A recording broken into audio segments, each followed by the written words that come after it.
Welcome into this edition of Bengals Game Day. I'm John Kemper. Thanks for joining me as Helena High will be on the road for the first time this season as they head to Billings to take on the Billings Senior Broncs. On this episode, we're going to give a quick Bengals versus Great Falls recap, and then we'll dive in and have a quick game preview of the Bengals and Broncs. Take a look at the AA standings and the Week 2 schedule in the AA. Our senior spotlight turns its attention to Charles Fox and Shannon O'Brien. We'll tell you how you can listen to that.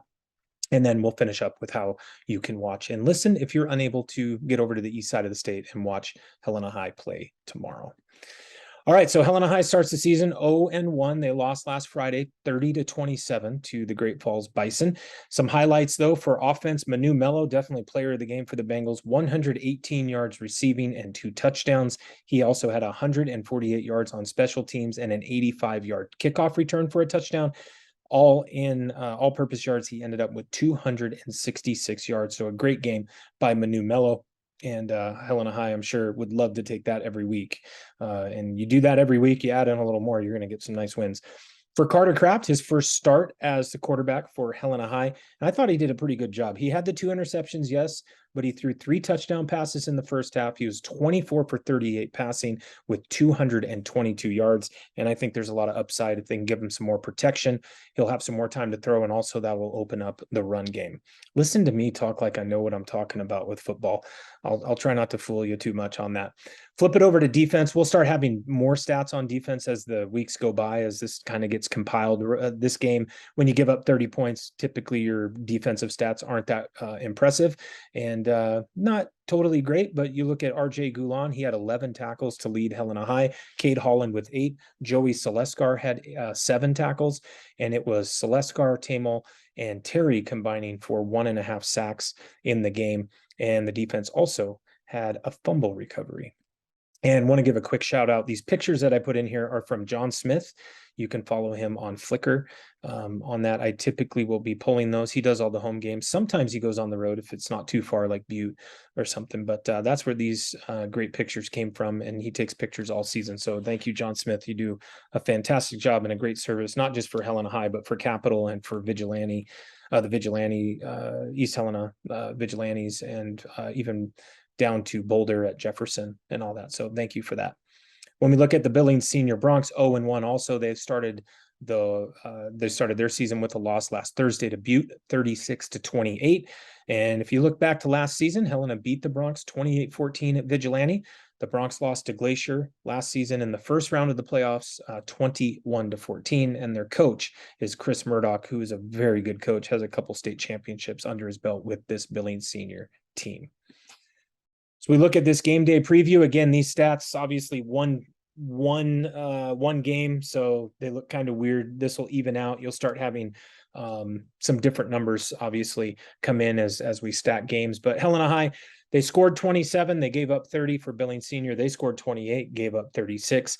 Passing wise, Helena High, 24 for 38, 222 yards, 3 touchdowns, 2 interceptions, and a quarterback rating of 83.4. If you don't know what the quarterback rating is, they take some stats, they put it together, and they come up with this number. The highest you can be, I believe, is 153.4. Put this in perspective, a good quarterback in the NFL will be 90 to 95 in there. And when you have elite quarterbacks like Tom Brady, Aaron Rodgers, Patrick Mahomes, those type of guys, they're going to be like 100, 105, things like that. So that's kind of the number you're looking for on that. If you have a quarterback that's putting over 100, 105, you have an elite quarterback in the AA. For Billings Senior, 19 of 32 passing, 193 yards, 4 touchdowns, an interception, and a QBR of 94.9. I put 4 touchdowns here receiving only because on one stat it showed 3, on another it showed 4. And I could not find a defensive touchdown for Billings Senior, and I could not find a rushing touchdown. So I'm assuming they had 4 touchdowns passing, but I'm not quite sure. Either way, 7 times 4, basic math, even I can do this, is 28. So they had 4 touchdowns. Rushing per game, 27 carries for 102 yards rushing for Billings Senior. They're averaging about 3.6 yards per carry. A good running back or a good running game, you want to have that over 5, 5.5, even 6.5. Really good running backs, 6.5 on that. And for Helena High, just 13 carries. They didn't carry the ball a lot.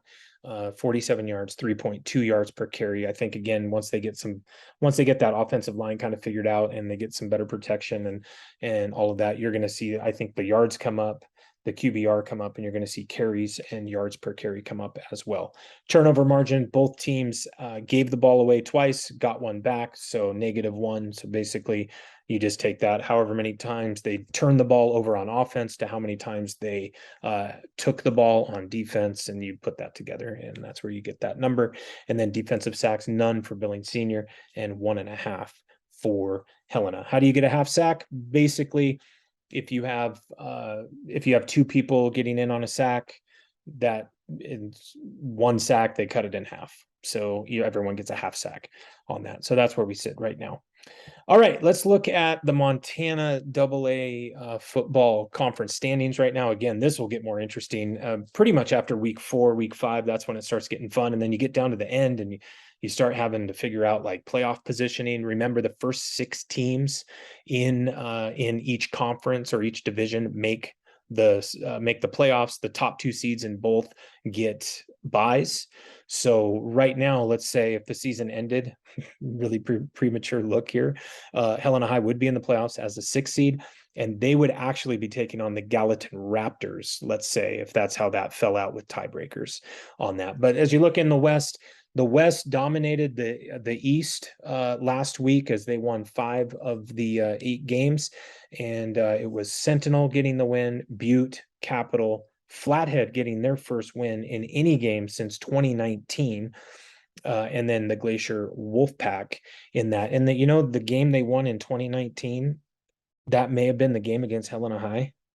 I'm not quite sure. I think they won 2 games that year, but they did beat Helena High in that season. So we were one of their last wins since 2019.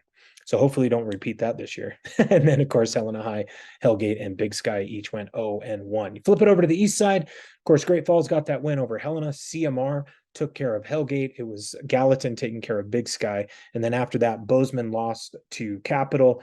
West lost to Sentinel in another rematch of the state championship. They're 0-4 versus Sentinel in the last 2 seasons. Skyview lost to Flathead. It was Senior losing to Butte, and Belgrade got absolutely demolished by the Glacier Wolfpack.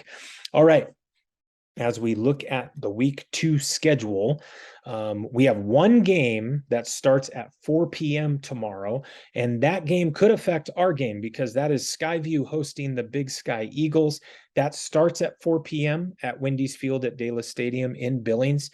And the only way that's going to affect the Helena High game is if it goes into overtime and you have second overtime, third overtime. That's when it could start causing problems for Helena High. Probably not going to happen. Actually, I say that these 2 teams are more towards the bottom of their divisions, so that could happen, but probably not. Chances are slim. Make your bets if you want. All right, looking at the schedule, Helena High, of course, taking on Billings Senior. It's West on the road taking on Capital here at Vigilante, so an 0-1 team versus a 1-0 team. CMR and Glacier taking on each other. This is in Kalispell, so a battle of unbeatens early on.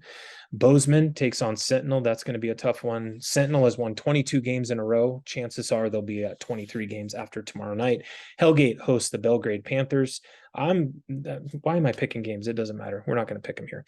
Butte Bulldogs taking on Great Falls. That's a battle of 1-0, and Helena High will take on Butte next Friday, the following Friday from September 2nd at Vigilante. So that'll be a good one. And then let's see, Big Sky taking on Skyview. We already talked about that. And then Flathead taking on the Gallatin Raptors in that one. So that's where it sits. All other games start at 7 other than that 4 p.m. start for what am I saying? Skyview and Big Sky. All right, our senior spotlight during halftime tomorrow will be Charles Fox and Shannon O'Brien. And have no fear, I will take that, clip it, put it in a little video, and I'll post that up. I'm going to try to post that up on Saturday. I am traveling on Saturday, so if I don't get it, then I will have it up on Monday for sure. But I'm going to be out of town for the weekend. Now you know you can come and rob my house. I don't know what you're going to take, but have fun. All right, so we'll focus on these two guys, two offensive linemen, and Shannon plays on the defensive side. But two great guys. All the seniors are just great, and looking forward to spotlighting each and every one of them. And this week we'll get to We'll get to 3 and 4 with Charles Fox and Shannon O'Brien. Hope you can listen to that on KCAP 950 AM. And if you can't make it to Billings, here's how you can watch and listen to the game. If you want to watch it, you can watch it on nfhsnetwork.com. And if you want to listen, you can listen to me starting at 6:45 on KCAP 950 AM in Helena. If you're not in Helena, you can still listen by going to kcap.com, select listen live, and you'll be able to get in and listen to the game. And kickoff will be at 7. So during pregame, of course, we'll give our game preview. We'll look at the AA schedule, basically rehash what we're looking at right here. And then also you'll hear from Coach Dane Broadhead, which is the highlight of every pregame show. And I got to say this, Dane is, man, I'm just lucky. I have really good coaches that I get to talk to and work with at Helena High. And Dane, sometimes you get a new coach and you just are like, man, I hope I can ask the questions and I can get the answers and that I can get 5 good minutes. Well, with Dane, you can get easy 5 minutes. You can get 10 minutes with him on that. But Coach Brandon Day is the same way. And Coach Dudek, you can ask him one question and he's done for like 7 minutes. He goes on and on and on. It's great. Jesse Zentz is another one. I think we talked about that last week, but he's a great interview. And then of course, post game probably won't have a coach interview. If Coach Broadhead can get up to the press box, he will. It's pretty tough at Dela Stadium to do that. And then we'll give you our player of the game. And our player of the game last week, sponsored by St. Peter's Health, was Manu Mello. All right. So if you can't make it, that's how you can listen. And that's how you can watch. All right. So there we go. Radio kicks off 6:40, 6:45. We say 6:40, it turns into 6:45. We think we resolved the issue with our VPN that we were having last week. Lord willing. So, and then we'll have kickoff at 7 p.m. and look forward to seeing you, or hope you can listen if you're unable to make it. So this has been Bengals Game Day. Thanks so much. Appreciate your time, and go Bengals.